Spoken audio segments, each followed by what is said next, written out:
Recording. Namaste. Namaste. My name is Ritu, and I am here with a beautiful friend of mine, Parbatee Deorajsingh. She and I go ways back, but I haven't been in touch with her for a while. So I wanted to ask a lot of questions from her. So I decided that we will just chat together and record it so everybody can benefit from it. So Parbatee, can you please tell me a little bit about what you do, what you're doing right these days? Well, hello, Ritu. It's so nice that we could get together and have this conversation. I'm so happy about just this moment, it's been a while since, we connected. So since then, I've been conducting meditation and satsang sessions for many years, maybe almost 20. And this was because I was instructed by my guru to do so. As you know, we were on the path together, and through you, I even met my guru. So it's been a long time, and I've been doing this, and I have a website. Right now, we do sessions on Zoom. And that's kind of what I do. And some people call me Parbatee Maa, and they look at me as a guru, some people, and some people look at me as a saint, and I don't know what else. You can't help what people look at you as. I am just your friend right now, and we are doing this interview. So, whatever comes up, let's see. Yeah, and so reminds me of the saying, beauty is in the eyes of the beholder. So we look at even God, we both come from Indian heritage, and we look at God in whatever form we worship them as Lord Krishna or Lord Rama. Even with Lord Krishna, for some he's a friend, for some he's a father, so for some he is God, for some he is brother. And so even in his life story, it was like that, right? For Meera, he was her husband. So it is however you connect with someone. So like you said, some of the people refer to you as Parbatee Maa, and that is how they hold you in their hearts. Yeah. So, yeah. I only mention because it's very hard to say who we are. When we join this guru path, we change so much during the course of our growth that sometimes we don't even understand who we are. And, sometimes we're this, sometimes we're that, and we just play in all these many roles. And it's like, how do I express or tell people who I am? So in a way, I'm saying it what others say also, and that's so good that you explained that about, how our ancestry looked at it. And it's just a beautiful way to really have a relationship with each other. So that's wonderful you brought that up. Yes, because even with my Guruji, Baba Mohandasjimaharaj, there are many, many videos I've made about him. And even I myself will sometimes refer to him as Babaji, which is just like a common denomination for a elderly person or a grandfather. And in my heart, I feel about him as my father, my spiritual father. And then for so many, he will call them Didi, which is sister. So some of them, he'll call Ma. So those are just how we feel towards someone. And that sometimes I've heard that as comes up in debates with other enlightened masters, as do people say, why is so-and-so called Bhagwan? Why is so-and-so called Ma? And, that's just that person's level of devotion and what they feel. It's how they feel at the time. Yeah. Right. Yeah. So great. So tell me, meditation, how do you feel the Shakti, the Kundalini Shakti, the power within you? Is it all the time? Is it specific times during meditation? How do you experience that? Well, right now, for a long time, I have always felt it, while I was at work, it would come on at times, but I've left my job so many years ago. So over the years, it has changed in how it works within my body. So for right now, I'll say it's always on. It's like a switch that's always on and never shuts off. And sometimes the voltage is very high, and sometimes it's medium, and sometimes it's low, but it's still on, and I've noticed over the years, because I've had to observe for myself without any instruction or anything, because my guru passed, when I was, I only now started to get to be at her side a little bit, so I could not ask like more advanced questions on Kundalini, so most of my experience has been with my observation of what is happening within me and outside of me. So I've learned that it works in an incredible way. It's so intelligent, and like when I would have satsang at my other friend Asha's house, that day it would be like it's preparing my body for the satsang actually. So, it's like my body, I'll go to the bathroom many times, like it's cleaning, it's purifying my body physically. And of course, we are at a stage where, mental or whatever, it's there, but I'm talking about on even a physical level for that satsang. I feel like I'm being prepared for it. And then, when I get there, then it's like full blown, it's like a lot of Shakti.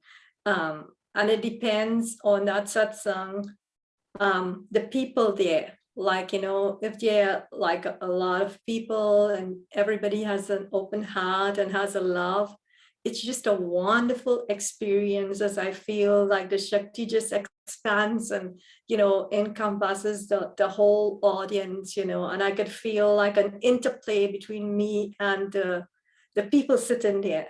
So it was like one of the most wonderful experiences when I started to do that, because honestly, I'll tell you, when I started to do it, I had no clue what would happen, because my guru just instructed me, go and sit and, do satsang and meditation with people. So I didn't know if I am capable, of doing anything. So that had been one of my biggest learning experiences, is like you just listen to the word of the guru and you just go and do what they say and give it your best effort. And then, amazing things happen and you learn something about your own self. You learn about the Shakti, you learn about the universe itself.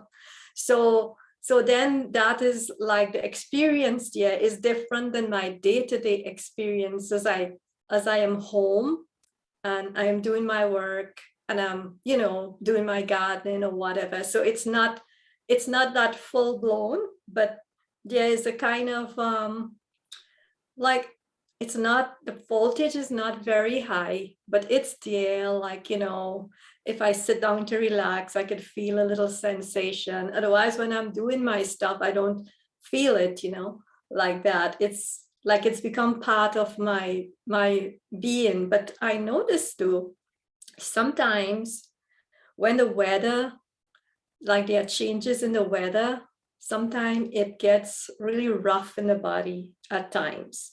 Like so I'm thinking like atmospheric conditions or something, without understanding exactly what it is, but I know something's going on, and it's very hard. Sometimes I get headaches, but on a normal basis, like I don't have headaches. I tie my head because you see, most of my pictures, I have my head tied, I right? noticed that.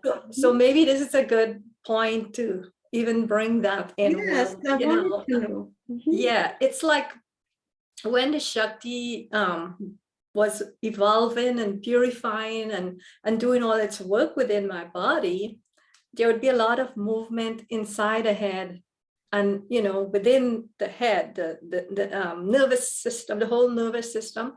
So sometimes it would literally move. So I would tie my head, and then my guru said, you can tie your head, because it was very active. It was very high voltage, for lack of a better word. So I would tie my head and it'd feel better, So so sometimes, as I was talking about the weather, I would tie my head because it's really it's hard. I literally have a headache, But like right now I'm sitting with you. It feels wonderful inside. It feels like very blissful and very happy. I feel very joyful, and I feel lots of love. And I feel like I can see your guru in your face. Like I could see, because I've met your guru, I get a little teary because I've met your guru, so I know him, So it seems like, when we get together to do spiritual work, this beautiful Shakti Kundalini, and we call it several by different names. It comes to such a big vibrancy, like when we sit to do spiritual work, and whatever work that we're doing, it just brings it out so beautifully, and like how I said, I feel like I see your guru in you. It's like if I didn't have this Shakti within me, I wouldn't have even seen that. It wouldn't have even come in the mind, So it's like, it just, when I sit with people, such things would come for me, like this beautiful thing would give me an expression or a feeling of that other person, So it's so much to describe about this Kundalini. So I don't know if I'm doing too much, as I'm talking, So it in the beginning, it was not wonderful though, It was very Really? difficult as I went through all the changes within my body, And I don't know if all viewers want to hear this. What do you think?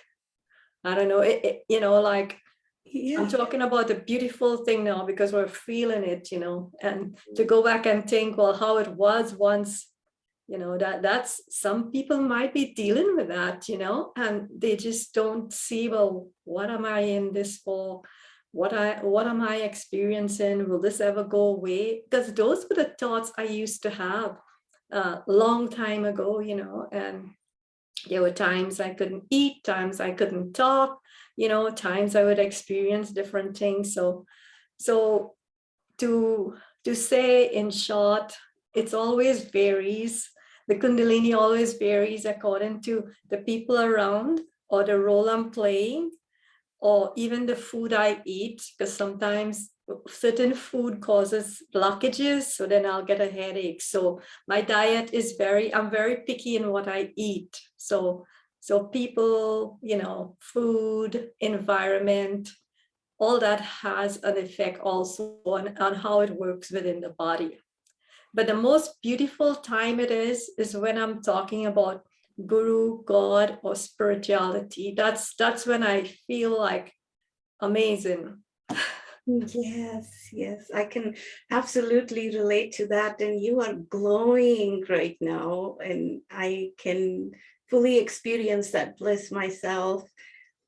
I want to ask, you said that at one point, Kundalini was not, its awakening was not felt very pleasant to you. So I know you had mentioned that your Kundalini had awakened way before, somewhere when you were in teenage years, or when did you first experience that? And I know it was much, much, much later that you, your guru found you, because guru finds you. Yeah.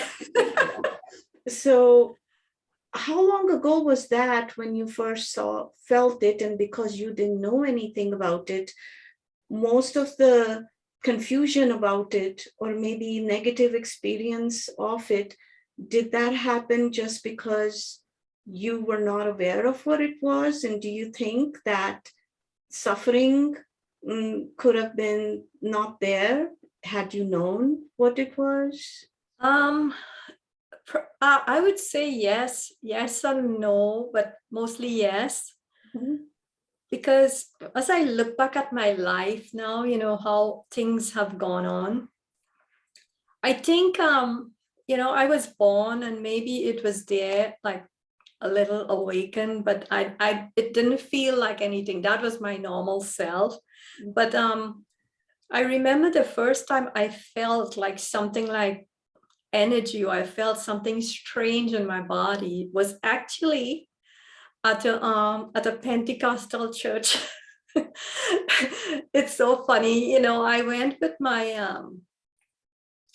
aunt, and they were having, they call it revival time or something, when, they say hallelujah and they chant loud, and then people start speaking in tongues and all of that. Now, when I went, I had no idea that what they do, what is speaking in tongues, or what it is. I just went here, my aunt said, let's go to church or whatever. And, I have no problem going to church on Monday. I always thought God is God. So, I have no problem with that. So they were doing the hallelujah and chanting and all that stuff. And suddenly, I was feeling this surge of something within me, but it wasn't like any kind of like, like stream or anything. It was just this feeling. And I tried to sing the words, the hallelujah, and these strange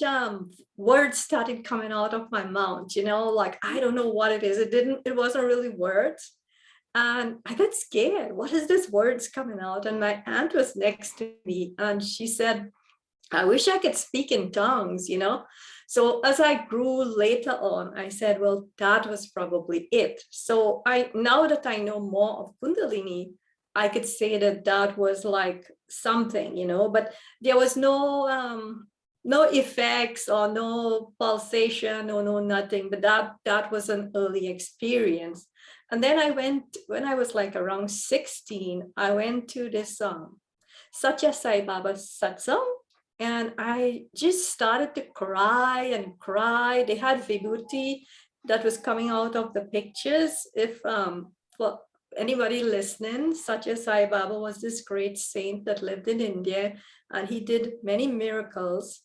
And many people in the village, like in villages all over the world, would see miracles. There was this house in the village that this vibhuti and other things were emanating from. So I was curious. This was in USA or? No, this was in Trinidad where I was born. Yeah. Okay. Mm-hmm. Yeah, and I was around 16. So I went, curious. Everybody in the village is talking about this thing, and you're curious, so you're gone. And as they were singing the satsang and stuff, I felt, oh my God, I started to cry, and I felt like this is what my soul needs. Like, this is it. This is what I am, like I felt like this is what I am, or this is what I love, or this is something that I want, or I don't know what to say. I just felt like a connection with whatever was being sung, and within me, I just cried, and I didn't tell anybody or anything, as usual. And those were two experiences. So I can't say the Kundalini was awake or nothing, but those were like profound little experiences as a child. And there were a couple of things, but those were the ones, and then the big awakening came when I was, after the birth of my second child. I have two children,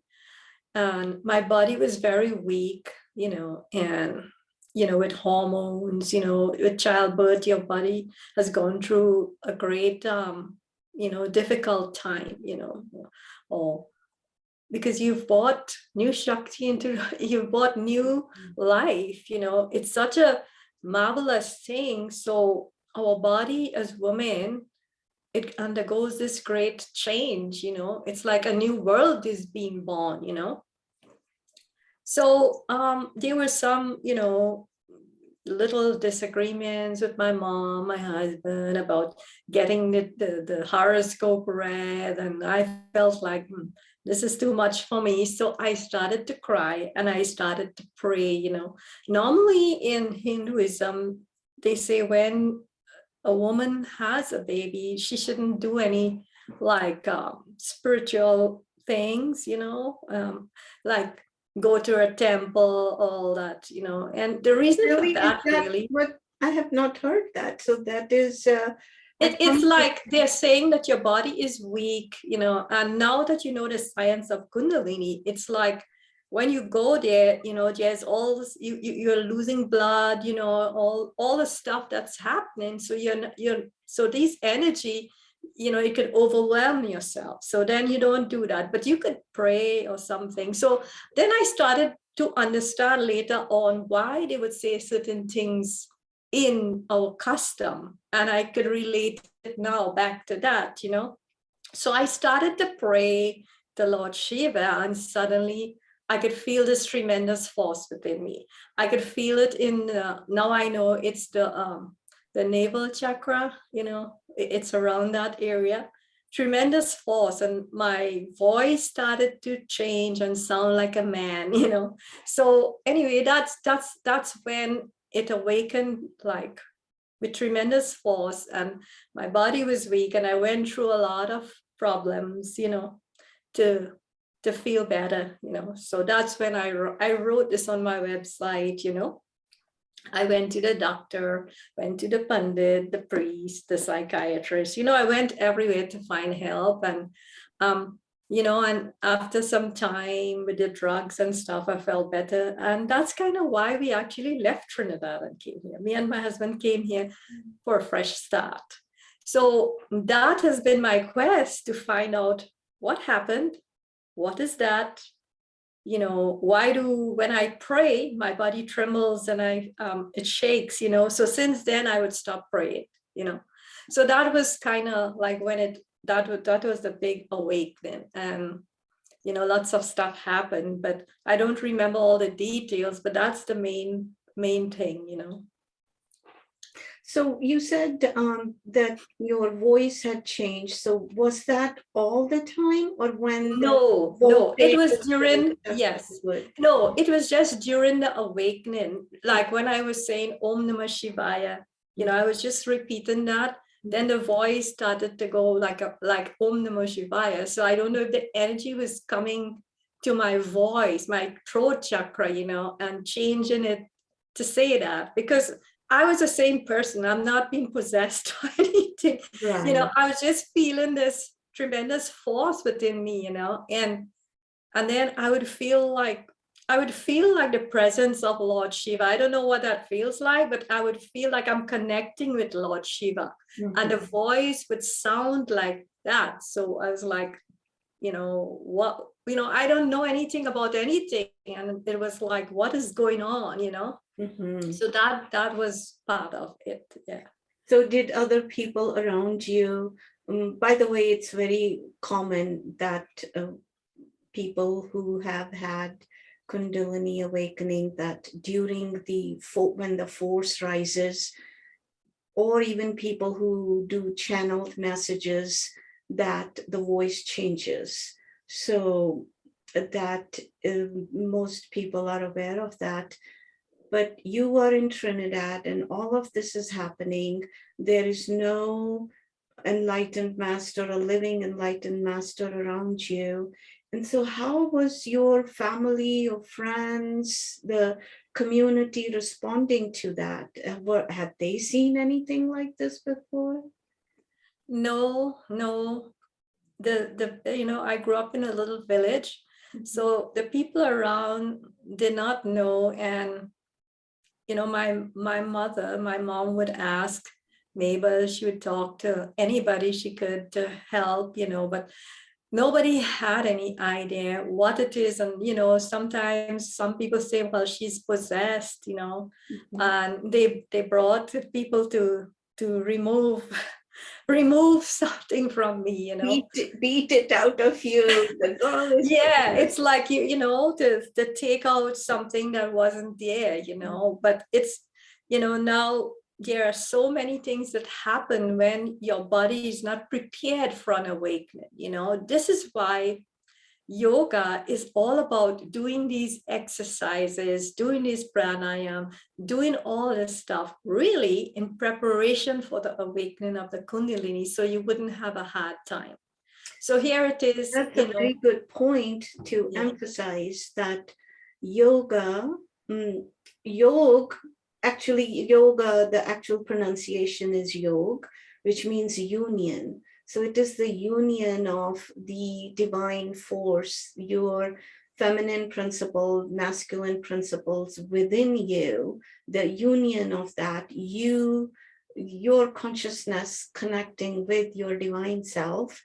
And that is what yoga means. But yoga doesn't just mean physical asanas, or it is a whole entire preparation, which includes the bodily postures, the kriyas, the asanas, to strengthen your body, strengthen your nervous system, strengthen yourself psychologically, emotionally, and physically. So you're prepared for when this extreme voltage of Shakti, the power within you, arises. That's what you are referring to? Yes, okay. Yes. You've said it really good, that's true. And at that time, I know nothing about yoga, and I know nothing about Kundalini. I know nothing, and in a little village, oh, maybe she's possessed or, whatever. And we didn't know what to do, and so that's why I say we went everywhere. And there were other things, but, this interview will go on too much if we stress on that, like, other things that were kind of supernatural that happened, during this thing. But I don't want to go into that right now, maybe in another interview or something, but I'm coming back to, like, how it was terrible. And then I left all praying, I left all religious pursuit, like, simple things. And we came to America, and I just took care of my kids, and my husband went to school, and, we just lived for a while until many years after, I met these people who were going to construct a temple, people from the Caribbean, and then, I was kind of wary, if I go and pray, what would happen? I was very, I wanted to, but I didn't want to. But before I get to that, I want to say that when we came here, and my husband, he did his school, and then later on, I went to school. I went to college after, and the internet was now coming about. So, but it's not like with any graphics, how the internet was in those days when it was now coming about. But I started to get information and started to understand the word Kundalini, because there were people who had blogs, and they would be talking about their symptoms, and it was very similar to mine. So then I said, this is what happened to me. And so it was like a very good thing to learn that, because you don't know, you say, are you cursed? What happened? Am I sick? Am I mentally, and so that kind of solved my problem. I knew I was not possessed at the time. And I used to read that blog that, there was a lady who had a lot of kriyas and a lot of stuff happened to her. So, and other people too would write about it. And yoga was not very, very popular as it is right now. But then I had a clue, you see, so I knew the word Kundalini. So then, if you remember, when that temple was open, that is where I met you. Right. And you said the magic word Kundalini. Well, then I just had to get to know you. So it kind of even comes into how we got to know each other. So here's the power of Guru and power of Kundalini, because at that time when I was attending the temple meeting, the priest at that time suddenly asked me to come up to the stage and speak about, I don't remember what event it was. I think it was Diwali or something like that, which had nothing to do with yoga or Kundalini. And I started speaking about the topic. And while I'm speaking, I suddenly hear myself starting to talk about Kundalini. And me, the witness self, is thinking, I am in big trouble. What is this coming out of me? But I let it flow because I had learned to let God just flow through you, Guru just flow through you, even though it does not make any sense to you, logical sense to you at that time. But the human side of me, the mind side of me was saying, now I have spoken that, as soon as I finish, let me just escape out of the temple, because I don't know what people are thinking of me at this time. What a cuckoo person. Like, who heard of the word Kundalini? And why is she talking about that? So that was my mindset, but I had no idea that you were sitting there. I had not personally known you at that time, and that it was in fact, there were a couple other people actually who talked to me separately about it, and they wanted to know more about it. And so that's the magic of Guru, and here we are, and that's how we connected. And if I had prepared a speech, or if I had obstructed what was trying to come through at that time, we would not have connected. And that was exactly what you needed to know in the audience. And this is, we will get to that, but this later, but that this is how Guru will function through you once you surrender yourself to the path of your enlightened master. So coming back to that time when we at that time connected, and then we talked more about Kundalini. And at that time, I already had my guru, swamimohandasjimaharaj, but he was, as far as my knowledge was concerned, he wasn't visiting USA at that time, and you were interested. You and I did go visit him, had his darshan one time in Canada. But then how did Nandinimaa came to be? Well, yeah, now I want to add to that. You were said you didn't know why you were talking about Kundalini. And so I was so happy to hear that this is somebody who knows something about this, so now, now I can know. And then learning that a guru is necessary, I think you started to talk about guru, like, I think I started to have a conversation and we met at a mall somewhere, I think after that, because I wanted to know, well, you have some knowledge, so I want to know what it is, and then you talked about your guru and you talked about guru. So then that was like a magic word for me too, because we grow up hearing about that we need a guru. And, most of the time we think, well, just the Panditji or somebody is the guru, but there are so many different gurus, in our life, or mother or father, so many different gurus. So then I learned about the Sat Guru, the guru of truth, that this is a guru that takes you to God realization or spirituality, like a different guru. It doesn't teach you words, So I said, well, maybe I need a guru now, because here I am starting to go to this temple, scared of praying because I'll start to tremble or shake. And then, what would the people, what would happen, And so I was kind of, I don't have the word to say, but like, you want to and you don't want to, but there's a word for it that doesn't come right now.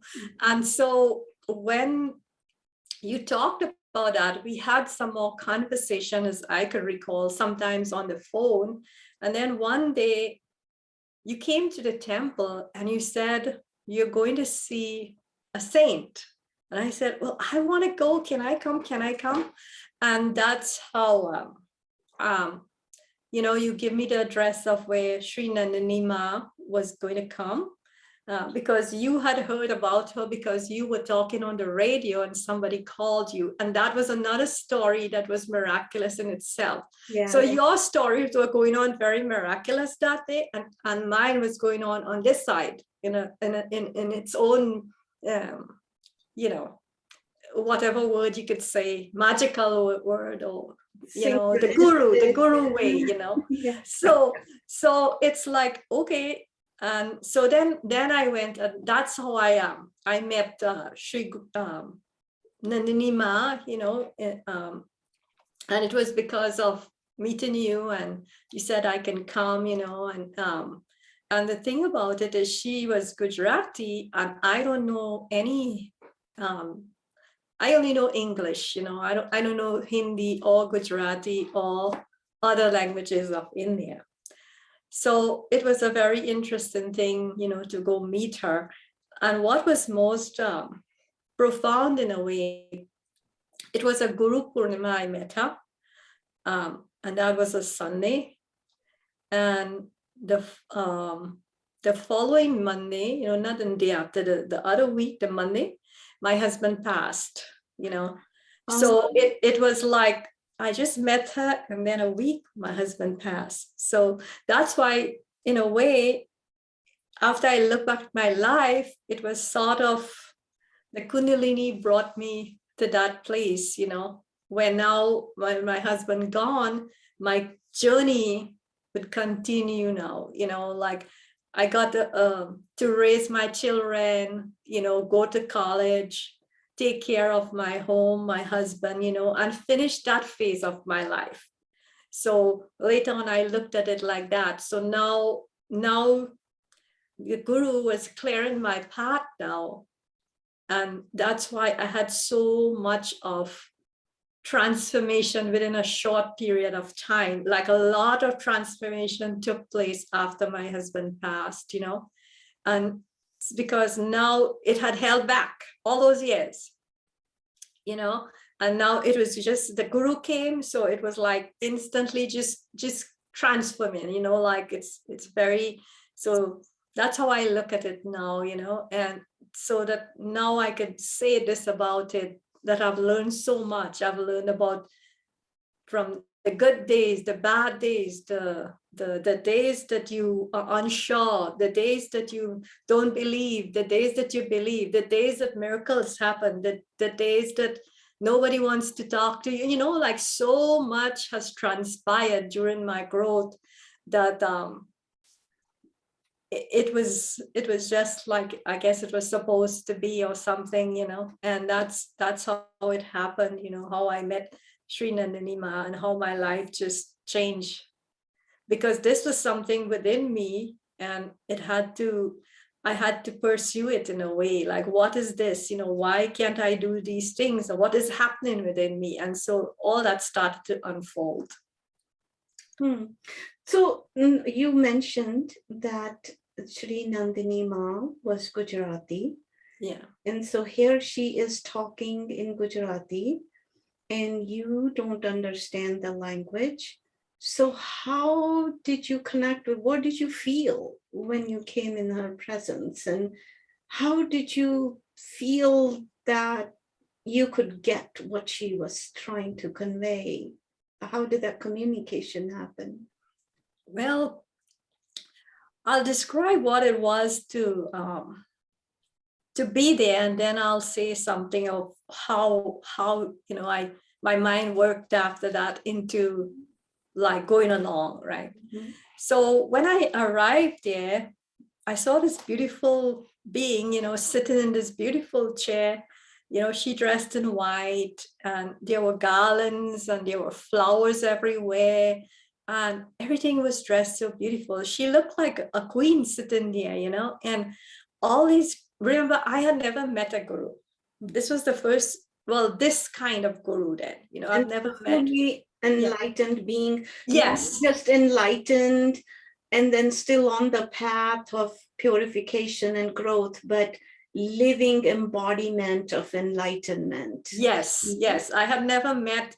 And after that, I met some. So that's why I'm clarifying. I had never met. So this is how I arrived there and saw this, right? Mhm. And so they had like an all-day celebration. And, there was somebody doing a classical dance, then they would sing, and I sat there just taking in everything. But then I was looking at Srinandinimaa, and as I sat there and somebody is dancing, I sat there and I started to cry. And actually, I don't know why I was crying, because I wasn't happy, I wasn't sad. I didn't feel like, sometimes you cry when you're sad, or you cry when you're happy.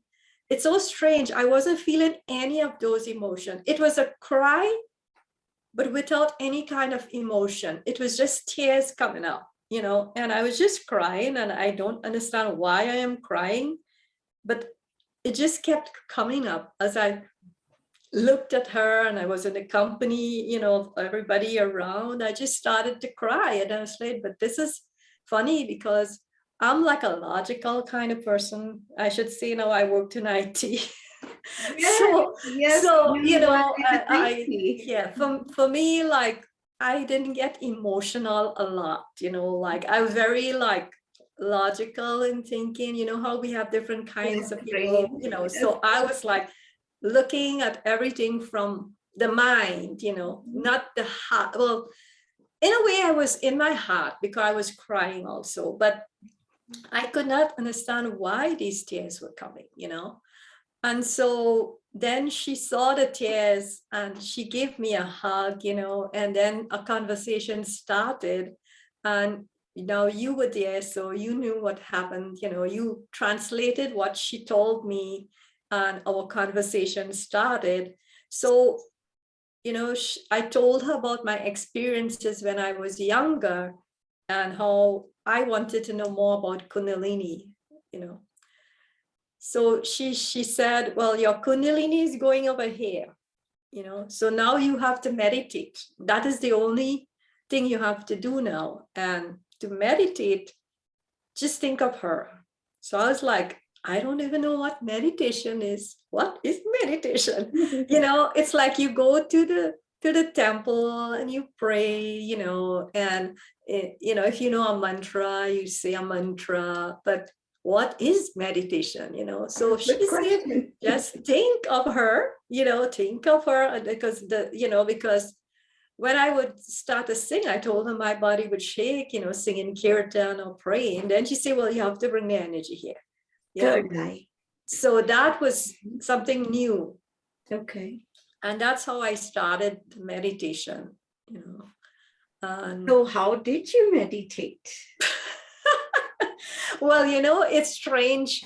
Like people who have not had any experiences with the Shakti would not really understand what I am going to say, but it's like I sit and I would think of her, and suddenly I'd feel energy moving, In your third eye. I'd feel energy moving here, or sometimes moving the spine, or, like energy would start moving in different parts of the body. And as you meditate more and more, it changes, like Sometimes it feels like it leaps or it pulses or it goes like a snake, or there are so many different kind of vibrations that the internal body begins to feel within oneself.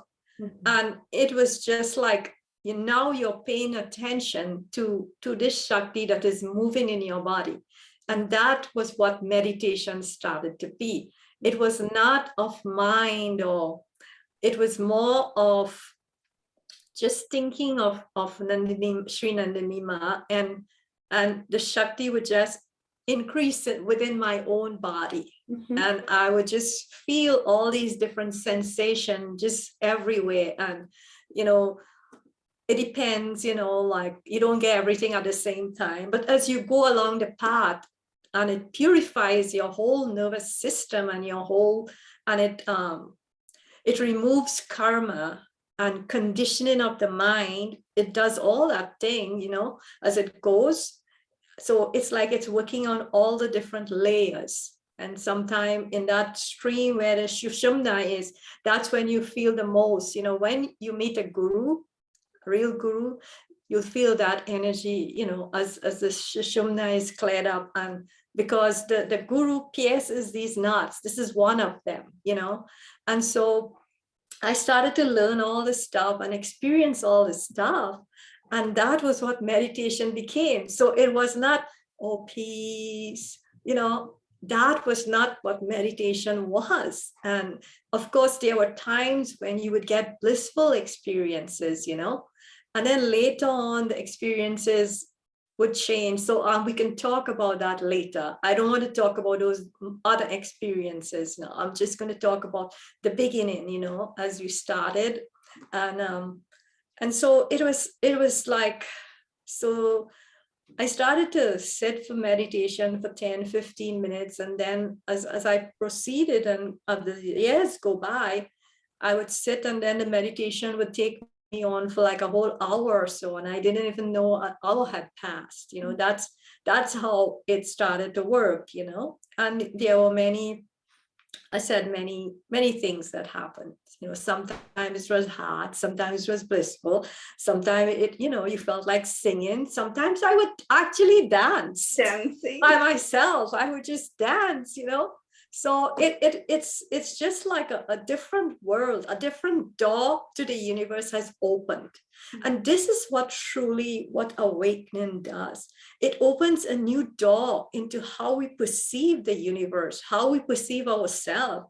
And as we learn about what we are and our different things that we thought we are, is just going away, and what remains is this pure Atman, like what they say, something else is there. And, as you start to observe all this stuff. Yeah. So that was what the meditation was. And so the meditation became different. It became dancing, even it became singing, it became it became rough too, Mudras. Mudras and all kinds of stuff, like what I was saying later on. I would start getting these mudras like that you see on Durga Maa. I would get those mudras where the hand is like this and this. I'm trying to show the audience, and I would just feel like I am her. I would just feel like the whole body. Now, we don't know what she is, right? But the whole body has become something else. And you feel like my eyes is her eyes. My nose is her nose. My throat is her throat. My hands are her hands, And so, and then you, depending, you stay in that mudra, and then you feel like the whole force of the body, the Shakti, you can feel it through the whole body, the whole system, you can feel that. And that it causes the hand to stay like this. And I know, because you've had your mudras also, but I think this is for the people who are listening to this conversation, Everybody's experience is unique. So it's never identical. That's why there is value in you explaining how you experience it. And I have more, for me, it's more of the vibrations that happen, and the ecstatic dancing will happen sometimes. But for you, the few times that I did come across you in that state, I noticed more of mudras for you. So mudras are the hand gestures that happen, and there's energy flowing through every cell, every fiber of our body. And there is a meaning, specific scientific meaning for the flow of the energy, how we hold our hands, and like this will mean something else, how this will mean something else, this one happening like this. Yes. So it and the force just takes over. It's, you're not doing it consciously. Yes. You Yes. observe, you become a witness to how this force is having this happen automatically. So I want to ask you, we say Shakti, in your words, Kundalini, what does it feel like? Is it, how would you, if you were to give an analogy, how would you describe? You know, I was thinking about that. If somebody asked me that, it's very difficult to say what that is. Because you see, now our body, we feel it as solid, right? We feel our body as well. Hey, this is solid, right? But our body is not really very solid. You know how scientists say at the deepest level, everything is energy vibrating, you know, but we feel ourselves as solid, right? So in a way, it's something that is moving through this solid body. So we call it energy, but is it energy? Is it the force of the universe? Is it the thing that is making everything? Is it the life force of the universe? Like it's when it's in a plant, it makes the plant grow, and it creates the intelligence there, creates the beautiful flower, you know? So in everything, it's there, like in a whatever the vehicle is, it drives that vehicle. So our human body is a vehicle also. So we feel it as energy, and it is very powerful. So there is wattage there. There is like, you know, it feels like an energy that is just running. So like sometimes we say prana, people say, you know, like prana is a kind of energy, you know, like different energy. So you feel like, okay, it's something that's moving, you know, it's moving, and, you know, all that, like it's moving in the main channels, you know, we have the Ida, Pingala, and the Shushumna, you know, those are the main channels according to what the yogis say, right? So you feel like an energy current that's moving there, and you can observe it. But on the other hand, what we are is much more than, you know, like the body is also made up of light. You know, we are made out of everything in the universe that we see around us. We have that in us, like, you know, all the elements and what you were describing about the mudras. So each finger is like a different element. We connect, you know. So in a way, we only know what we feel ourselves to be physically.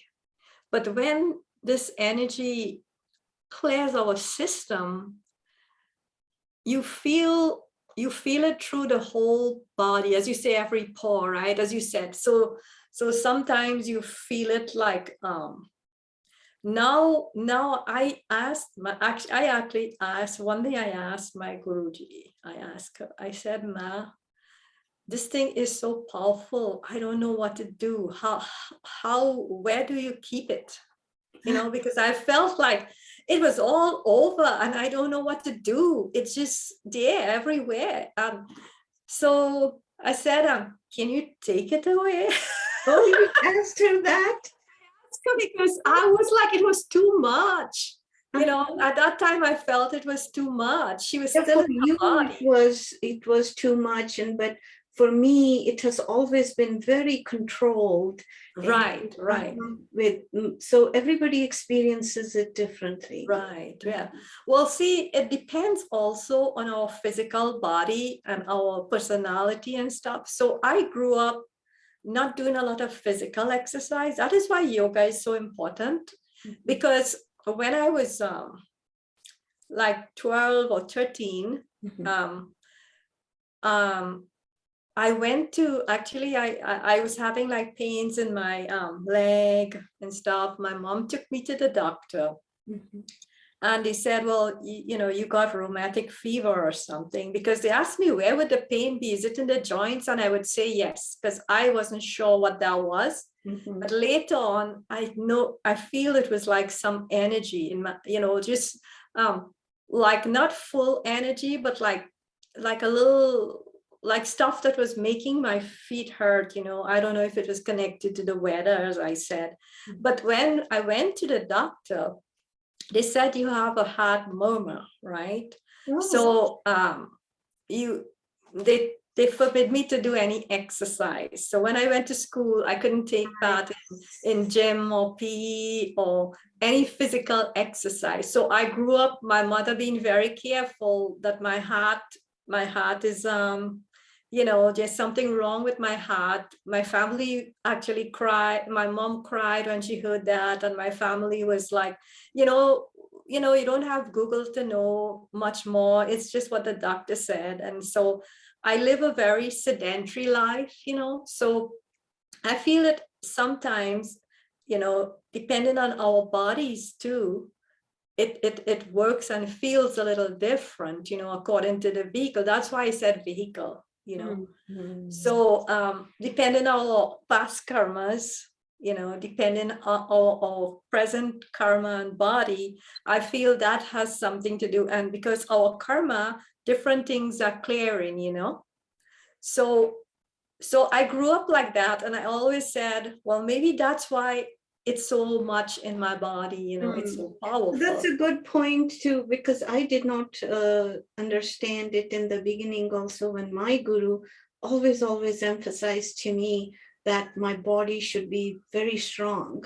And he would actually, sometimes when I was in his presence, I wasn't in his physical presence a lot, but the few times that I was, he would actually make me lift some things. And I don't know if he was trying to show me, you need to be aware of how physically strong you are.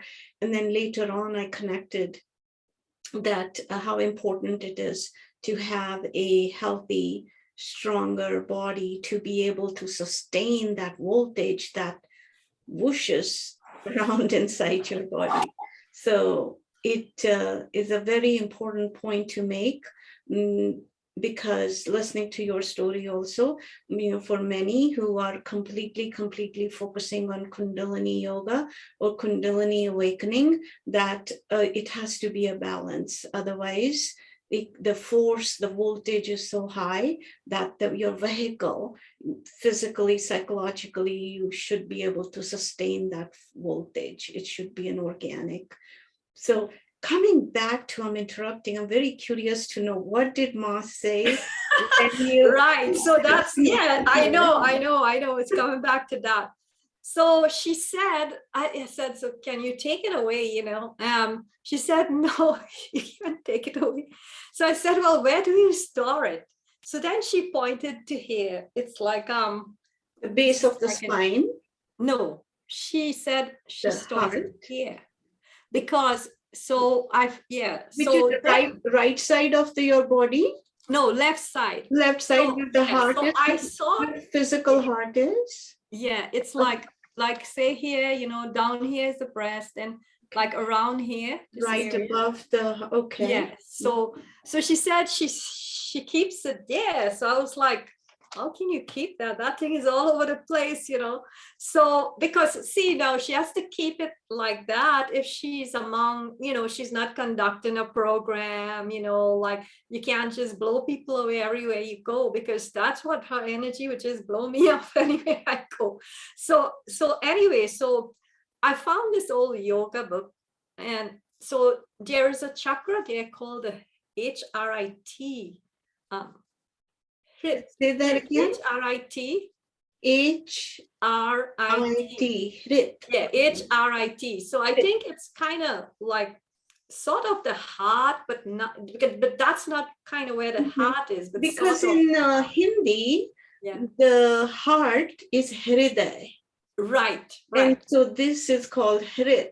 Right. Okay. So, if you literally, so think of it as a spiritual heart or something. I don't know if that's why, but that's what she told me, right? Okay. So my thing is, if I try to, anyway, I try now in my state as I am today, if I try to store it anyway, then that place gets too much. So if I store it here, I get headache. If I store it in the heart, the stomach and things start hurting. If I go down here, so I have nowhere to store it, sort of. And it's not like it's accumulating, but sometimes depending on what's going on, as I said, sometimes the weather or the elements or something. Because remember, the elements is in our body, right? So Right. sometimes when the elements out there is too much wind, too much, it influences the elements within me. So this is what I'm trying to connect. It's like, so sometimes you want to do something with it, you kind of, it's hard to describe or explain why you would want to do that, because everybody is different. But this is my case, like I feel like outside and inside is connected. Like the Shakti of the outside is connected with the Shakti of the inside. So the Shakti on the inside is affected with the Shakti on the outside, sort of. I mean, without any, like as I said, I haven't really read the yogic books. I talk from my own observation, and I read a little bit of yoga books, something enough to know, well, why are they doing all this yoga, so now I understand the whole process of how everything works, because of experience and things. So why you have all these different kind of exercises, why you have yamas and niyamas, why are all these there? Because it's all related to what it is you're trying to purify, Right. So yeah, that's what I asked her, and I never get to ask her anything else. I would have, but I wasn't experiencing such things as I do now, like when she was around. I don't have a word to say, but I would just say I wasn't evolved as much because I don't know how to explain it. So in a way, if something happened to you, then you could know to ask a question about that. Like you are here and you only know this. So you can't ask when this thing happened, you can't ask that, Right. That question has not come up within you. Yes, yeah, because you're still trying to understand, well, who is she? I was trying to understand, well, because one day she told me, you're going to be just like me. And I was like, I was just awed and scared. I wish I had asked her, like, what does that mean? Like, who are you? What are you? What does it feel like to be you? So I regretted not asking her that. But now that I learn more about myself, like I have a little bit of insight into her, what she said, or how she behaved, or things like that. Of course, we can never know completely the state of our Guruji. We can only know our state, So and all the messages will come, all the directions will yes, come. that has been the constant. Needed. Yes. That's the beauty of surrendering to the Guru. You're in Right. Guru's time, and as long as you're doing your own sadhana, that what needs to come will come in its own time. So two of the things that I want to bring up that you pointed out, your level of sensitivity to the elements is so great that you feel the immediate impact of the environment, of food, whatever you're taking in. So that is part of the Kundalini awakening purification also, that you can be so sensitive, and that there is so much of force within you. And I would say it's almost like if you have a pitcher of water, you're pouring water in it and it's overflowing. So here you are just constantly overflowing with this divine energy. And what a beautiful way for people to come and take that from you, because in your presence that they can partake of that energy and be purified within that energy. And you don't even have to say anything. You can experience a spontaneous meditative state in that purified energy. And this is how a lot of people can benefit from being in the presence of our Sadgurus, and how we benefited, and of being in the presence of someone like you, where this just energy is constantly overflowing. That's just like a running stream of water. You can just go and drink in it. So that is also what a blessing from the Guru, to have that be flowing from you for people to benefit. So you have noticed that people have big changes or experience meditative state in your presence? Yeah. So when I started to do it, you just do it, as I said, as instructions, and it was a learning experience how it was going to work. So I look back now, it's like sometimes you cannot learn something until you're actually, how come this, anyway, sorry. How come to learn, you have to be in it, like to get burnt, you have to be in the fire, sort of. So like to learn how to be a guru, you have to actually be doing it, Mm-hmm. So then you will understand more how the energy is working, because right now you're not doing that job. It's like, the Guru gave me this job to do, and I thought it all depended on my competency. I can't say that word. Yeah, and so not knowing that this is a different kind of science. It has to do with the energy of the Guru itself that is flowing and doing the work, and you just have to be the observer as the work is being done. Yeah. So then you start to understand, well, what is the Guru? That is when you start to understand what the Guru is. Because, most of the time people think of the Guru as that person sitting there, but the Guru is much more than that. Mm-hmm. So as you were saying, as I started to do it, I started to understand why she told me to do it, because only then would I understand this other part of it. It's like, if you're a student, one day you have to be a teacher, but how can you be a teacher unless you don't go in the classroom, Mm-hmm. So in a way, and so I did it. Okay, what's going on with the people? They came, what happened to them? That's the next question. So is your teaching working? Is your Guru working? And so after these years, I've seen people come, and sometimes they just come one time and a lot happens in their life. Like a lot of purification takes place in their life, and they don't even come anymore, because it's such a big force that goes, and it just starts moving everything in their life, and their life completely changes. So that's one aspect of some people that came. And then there's well, right now I have some people who come regularly, and I always ask for feedback. Okay, so what happened? How is your experience? So one of the person is my friend. Her name's Asha. She has been coming since the beginning. When I first started the satsang, I had the satsangs at her house and the meditation. So she has always told me when she comes, she feels this and she feels that, so I said, okay, this is working then. This is working, right? Because remember, that's your feedback, right? Mm-hmm. And you keep doing it. And I've seen her transform throughout these years.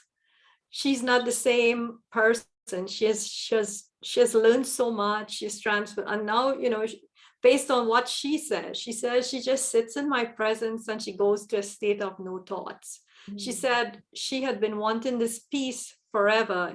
I'm going by what she says. She has a lot to say. You just ask her, she will tell you everything. So imagine, other people come and they would say their experiences. And what is fascinating is they would be feeling the things I was feeling when I was sitting with my guru. See? Wow. Mhm. So it's like somehow the Shakti chose this body to emanate this into the world right now, using this body, because it's like, we have so many planets, and each planet has a purpose, and none, one, you can't say one is better or this one is needed or not. All is needed for the earth to be in that place, in that position, and for it to function as earth, like the sun has to be at this degree, so each of us, the Shakti is moving and working in each of us, depending on what it is it wants to bring out in the world. So for example, if I may talk about you a little bit, I feel like, when Sri Ramakrishna met Vivekananda, right? And he said, you are going to teach, you are going to go out there and teach. Now, Ramakrishna was always, the Shakti overwhelmed him. He was always absorbed in the Shakti because it was overwhelming for him, Sri Ramakrishna. But see, Vivekananda had a different body, right? So he was chosen to go out and spread the word and go everywhere and tell. So I feel like that's similar, like your position right now in the world is as such. You are like the Vivekananda to your Baba, to your Ritu to Babaji is like Vivekananda to Sri Ramakrishna, because what you can speak very well, and the Shakti is allowing you to do all these things, like to carry on what you do, to whatever you're doing, whatever you're doing right now. And so I feel like in the same way, it's everywhere, and it sometimes will be a little different in certain people, because it needs a little bit of this in the world and a little bit of that in the world. And okay, you look like you qualify, okay, you sit here and do that, okay, you look like you could go talk, you go and talk, so it's the same energy, it's the same thing that's filling the cosmos and making everything as it is. And it's just who we are, what we are inside, and our capability. It brings our most, what we are capable of, into the world. And so that's what makes it so magical, It makes it magical because you don't have to decide. Once you're purified, you don't have to decide. It even decides that. And that is why the Guru is so great, because only the Guru brings you to that understanding and makes you understand the flowering of the universe itself. So what was the question again? I forget. Yes. Well, you explained it very well. We were talking about how the energies work differently for everyone. Okay, yeah. And this is a beautiful explanation of each person has magic within them. Each person is contributing enormously to the collective, to this whole matrix, as to say, and each person's importance is critical to the interconnectedness of the movement of this dynamic shaping universe. And you are a beautiful example of how Guru's Shakti can manifest through any ordinary human body, just like how we start, but Guru's Shakti can help us to progress on our own path and then bring the abilities that we have developed, and even beyond that, through the transference of their own power, to bring that through you if they deem you as the right vehicle. So if we can, I would love to continue our conversations, but so we can wrap up this session for now. I would like to know, what is the website name where you have your messages, where you have information about your satsang? Also, satsang is the spiritual gathering. Do you have that information on your website? Yes. So all the time I was doing it without like any charge or anything, and nobody came. Like I did it for years, I didn't charge anything because this is like, the gift from God. It's the Guru's gift, But then I know that nowadays people look at value in a different way. Like if something is free, then it must not be so good, So I put a few prices on there on the services. So that's the update you made to the website? Yeah, I did that, and so in a way that people could, at least know, well, okay, I could just pay this and go see how, go to a session or something, And so the website name is thedivinecontact.com. So it's THE, and then the word divine contact, one word.com. So the divine contact. If the description will be in the YouTube section also, everybody can see. We'll have a link to the website. Yes, I do have a YouTube channel as well. Yeah, because as you said, we're gonna put this out here, so they will see that. And yeah, I was going to say something before I left. Yeah, so I was going to want to say one thing before the time goes up, is that this is the path that is universal, and it is not like religion. It comes from all religion, and it goes to the essence of it, goes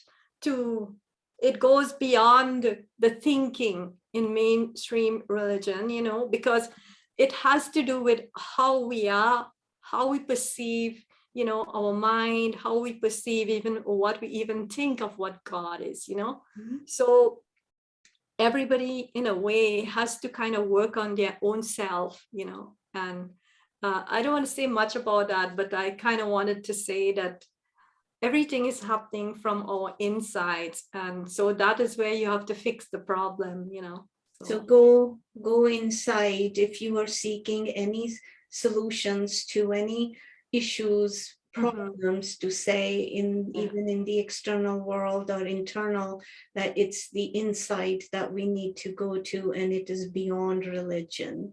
It applies to everyone. So we leave with this beautiful message, with thanks to our gurus, your guru Srinandinimaa, my guru swamimohandasjimaharaj, with whose blessings our conversation has been possible after such a long time, and I'll look forward to more. Oh, it was a beautiful conversation, Ritu. It was so beautiful to have met you and to be part of, each other's lives. So I guess it is, Guru has brought us together now to give this message. Guru's doing. Yeah. Thank you so much. Namaste. Namaste.